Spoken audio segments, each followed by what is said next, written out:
chers sœurs, chers frères, bonsoir, que la bénédiction soit avec vous. Ma frontière, comment dire, en parenthèse, pour me dire comme ça, que les chrétiens leur dit oui, c'est oui, oui parce que c'est oui.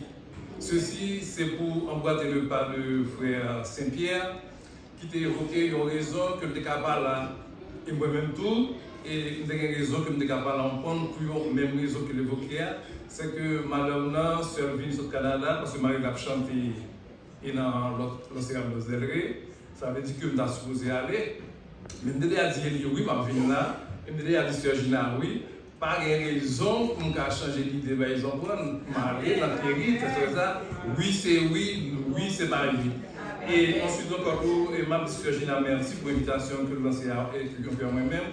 Et ça que je aimé dans le programme, c'est que le programme n'est pas exclusivement pour le monde bétali. Sœur Gina, il a agi là, il a invité d'autres frères, d'autres sœurs, d'autres églises, parce que nous tous, nous sommes même Ombrella, c'est pas Ombrella bétali, non, Ombrella, l'église adventiste du 7e jour. Bien. Et si tout pour nous, ce que Sœur Gina a demandé pour nous développer, c'est que dit la Bible de l'amour de soi. Et bien avant que nous commencions là, on incline tête pour la prière. Notre Père, notre Dieu, merci pour la grâce faite à nous de pouvoir nous présenter devant ta face en lieu de parler en ton nom. Qui sommes-nous, ton Père des cieux? Je suis un pauvre pécheur cherchant ta face. Dans ta grâce infinie de ton amour, je te demande, Seigneur, de m'effacer, de prendre position de mon être tout entier, afin, Seigneur, je puisse parler à ton peuple. Pardonne mes péchés, bénis ce moment pour nous, pour que l'amour s'est grâce et faveur. Non, envers tout de mérite, nous n'en avons point et nous n'en aurons jamais. Même de le demandons ton Fils Jésus, à lui soit l'honneur et la gloire, de maintenant et à jamais. Amen. Que dit la Bible de l'amour de soi? L'amour inconditionnel décrit dans la Bible est très différent de l'amour selon le monde. Il est inconditionnel et dénué de tout égoïsme.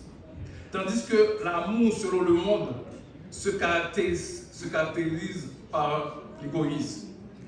Que dit la Bible de l'amour de soi?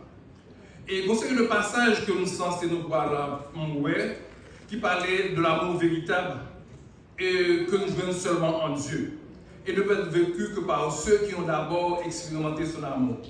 Les noms de la Bible, nous, dans Romains 13, versets 9 et 10, nous lisons ce qui suit. En effet, les commandements, tu ne commettras point d'adultère, tu ne commettras pas de meurtre, tu ne commettras pas de vol, tu ne commettras pas de faux témoignage, tu ne commettras pas, ainsi que tous les autres, se résument dans cette phrase, tu aimeras ton prochain comme toi-même. Et l'on parle de amour de soi, ça veut dire que amour que nous avons peut-être nous. Nous connaissons que une série de monde qui sont censés quitter l'événement de la vie, problème submergé, ça monde ça va faire, ils sont censés tuer tête, ils suicider. Moun sa yo pas gagner l'amour pour tête. Et nous dans Jean 13 verset 34 et 35, je vous donne un commandement nouveau. Aimez-vous les uns les autres comme je vous ai aimé. Vous aussi aimez-vous les uns les autres. C'est à cela que tous connaîtront que vous êtes mes disciples si vous avez de l'amour les uns pour les autres. On croit que l'ancien Odin t'a fait allusion de ça dans ça vous parler là, ainsi que l'ancien Saint-Pierre. Dans Jean 4 verset 16 à 19, nous lisons ce qui suit. Or, nous avons connu l'amour que Dieu a pour nous et nous y avons cru. Dieu est amour et celui qui demeure de l'amour demeure en Dieu. Et Dieu demeure en lui. C'est cela que l'amour est parfait en nous, de sorte que nous aurons de l'assurance le jour du jugement, parce que nous sommes dans ce monde tel que lui. Il n'y a pas de peur dans l'amour, au contraire, l'amour parfait chasse la peur, car la peur implique une punition. Celui qui éprouve de la peur n'est pas parfait dans l'amour. Quant à nous, nous l'aimons parce qu'il nous a aimés le premier. Qui l'aurons-nous aimé en premier? Et l'amour de Dieu doit occuper la première place dans notre cœur. La Bible enseigne que le plus grand commandement est celui-ci. Tu dois aimer ton Dieu de tout ton cœur. Nous joignons dans Marc 12, verset 28 et 13, avec Deutéronome 6, verset 5. Tu aimeras le Seigneur ton Dieu de tout ton cœur, de toute ton âme, de toute ta force. Et le deuxième commandement qui s'allie, c'est tu dois aimer ton prochain comme toi-même. Nous joignons dans Marc 12, verset 31 et Lévitique, Lévitique 19, verset 18. Tu aimeras ton prochain comme toi-même. Le commandement de s'aimer soi-même, nous parlons ça dans la Bible comme un commandement. Mais ça qui est important pour nous dire, c'est que tu aimeras ton prochain comme toi-même ne nous appelle pas à nous aimer nous-mêmes. C'est ce que nous faisons naturellement par défaut.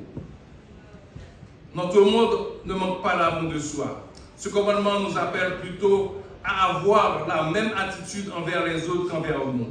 La Bible nous dit de ne pas nous aimer nous-mêmes, elle parle du fait que c'est déjà le cas. Le problème est le même que les personnes non régénérées s'aiment tout là. Le problème qui est l'homme ou remettre tout, ou remettre tout, ou fait qu'on mette tout. Mais, au degré que vous arrivez là-dedans, la vie mène à ça que vous aurez en français narcissisme. Narcissisme, qui s'allie? Narcissisme, c'est amour excessif de soi, c'est culte du moi, c'est égocentrisme, c'est égoïsme. L'homme ou égocentrique qui s'allie, ça veut dire que tendance à considérer que son point de vue, on va considérer que son point de vue et ses intérêts propres. Ça veut dire que seul savoir ses points de vue propres avec des intérêts propres. Après, ben, l'autre monde, si par regarder. Et si vous regardez bien dans la Bible, dans la parole du bon samaritain, un seul des personnages a véritablement été le prochain de l'homme qui était dans le besoin. Le Samaritain, Luc 10, verset 30 à 37. Les deux autres, un prêtre et un levite, ont refusé de l'aider, non parce qu'ils s'aimaient trop peu, eux-mêmes, mais parce qu'ils s'aimaient trop et faisaient passer leurs intérêts en premier. Et mais c'est ça qui arrive là, l'heure que vous remettez tout trop, ça veut dire que c'est intérêt propre que vous fait passer au lieu d'intérêt les autres. Or, l'heure que vous remettez, vous supposez venir au secours des gens qui sont dans le besoin. Et on s'est mis de parler de ça, de fait plein là, de parler de l'amour à rappel parce que nous vini, comment nous accueillons nous et comment nous accueillons. Est-ce que nous faisons une série de bagages pour nous aider? Et ce Gilles a dit comme ça que lui-même il y a un problème parce que lui voit que il pas qu'à comment dire au travail Jean t'a supposé. Et bien c'est ça qui aurait que l'heure que on ou mettre tout propre tout à monde de soi de façon comment dirais-je élevée, l'heure ça ou par l'autre monde c'était tout vrai. Et nous regardons dans le Samaritain, les deux autres, un prêtre et le vite, refusé catégoriquement de l'aider. Parce que qui ça remet? Parce que yo même ça très peu, ça remet yo même tête.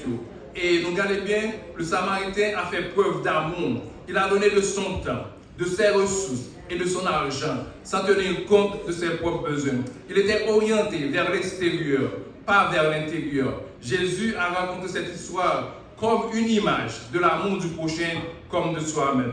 Chers amis, chers frères et sœurs, nous devons cesser de nous concentrer sur nous-mêmes et nous soucier des autres. Ça veut dire que frère avec sœur, nous, il faut penser à eux, il faut soucier à eux. Ainsi que l'exige la maturité chrétienne. Ce qui est maturité chrétienne, vraiment, ce n'est pas seul d'être ouais, ce n'est pas seul madame, petite famille. Il faut un monde qui va sortir dans le même travail, qui va sortir dans le même race avec eux. Il faut venir pour aider autour. Ne faites rien par esprit de rivalité ou par désir d'une gloire sans valeur, mais avec humilité. Considérez les autres comme supérieurs à vous-même. Que chacun de vous, au lieu de regarder à ses propres intérêts, regarde aussi à ceux des autres. Philippiens 2, versets 3 et 4. Ce passage nous montre, chers amis, chers auditeurs, que l'amour exige l'humilité d'attacher de la valeur aux autres et de faire conscience de l'effort de faire passer leurs intérêts. Et valeur aux autres, là, nous voyons que le premier être qui montre que nous avons valeur, c'est mon Dieu. Et comment fait lui montrer nous ça? D'ailleurs, le l'a créé, nous voyons, il façonnait avec mille. Ça, c'est un. Deuxièmement, il insuffle dans nous son souffle. Cela dit que le souffle de Dieu est éternel. Ça veut dire que Dieu va mourir. Ça veut dire que nous-mêmes tout. Le fait que le souffle en nous, nous va faire pour nous mourir, c'est vrai que nous avons chaque là. Même un petit bébé qui fait une fête, qui ça nous gagne, il y a ça et instinct de conservation de l'être. Lorsqu'on fait ça, qui ça fait ce qu'on est? Il ferme les yeux. parce que les empreintes ne pas mourir. Et mais c'est ça là. Bon Dieu accorde nous un peu d'importance. Et c'est si vrai que malgré que nous rébellons contre lui, malgré que nous écartons de nous-mêmes, malgré que nous montons et nous avons des raisons sur lui, qui ça le fait? Il veut petit de mourir afin que nous puissions avoir la vie éternelle. Ça montre que nous chaque qui là, nous avons un pile d'importance autour de Dieu. Nous m'avons WhatsApp, nous dit de nous, par exemple, qu'on est que aux yeux de Dieu, nous avons une grande valeur. Oui, chers amis, chers auditeurs, tout le reste est égoïste et vain, en passe à côté de votre volonté de Christ pour nous. Tout cela ne veut pas dire que nous devons nous considérer nous-mêmes comme sans valeur. L'heure que au point intégrer l'autre ou passer avant. La Bible dit que notre valeur dépend de notre création à l'image de Dieu. Oui, bon Dieu fait nous à image, à ressemblance. Ça veut dire que nous-mêmes, nous sommes des petits dieux. Voir Luc vers Luc 12 et Luc 12, verset 7. Une vision biblique équilibrée de nous-mêmes montre que nous sommes des créatures uniques de Dieu. Que Dieu aime malgré notre péché et que Dieu a racheté parce qu'il nous a aimés, nous pouvons aussi aimer les autres. Un bagage qui est très important que nous faisons pour ajouter, si nous fait passer l'amour pour les autres avant l'amour pour soi, risquons d'être moins heureux ou de perdre en estime de soi? Non, car nous avons été créés, comme je viens de le dire tantôt, à l'image de Dieu. Donc, la qualité première est l'amour des intéressés. Genèse 1er, verset 27, 1 Jean 4, verset 8. Cela veut dire que nous sommes conçus pour manifester de l'amour. Il est légitime de s'aimer soi-même, pas vraiment ça, mais pas de façon démesurée, comme disait tantôt, le remettre de façon démesurée, ou vite que ça aurait les narcissistes là, ça veut dire que nous avons un amour démesuré pour tout. Mais ce qui vraiment rend heureux, c'est d'aimer Dieu en priorité et de se soucier de faire du bien aux autres. Car la Bible, comme le dit la Bible, il n'y a plus de bonheur à donner qu'à recevoir. Oui, alors que nous vivons dans nos mondes, côté que on série de monde prétendent que c'est en pensant d'abord à soi qu'on est heureux, pour eux la formule aime toi-même a remplacé aime ton prochain. Cependant, les connaissances actuelles confirment que l'on est plus heureux et en meilleure santé quand on suit ce sage conseil de la Bible que chacun ne cherche son propre intérêt, mais que chacun cherche celui d'autre.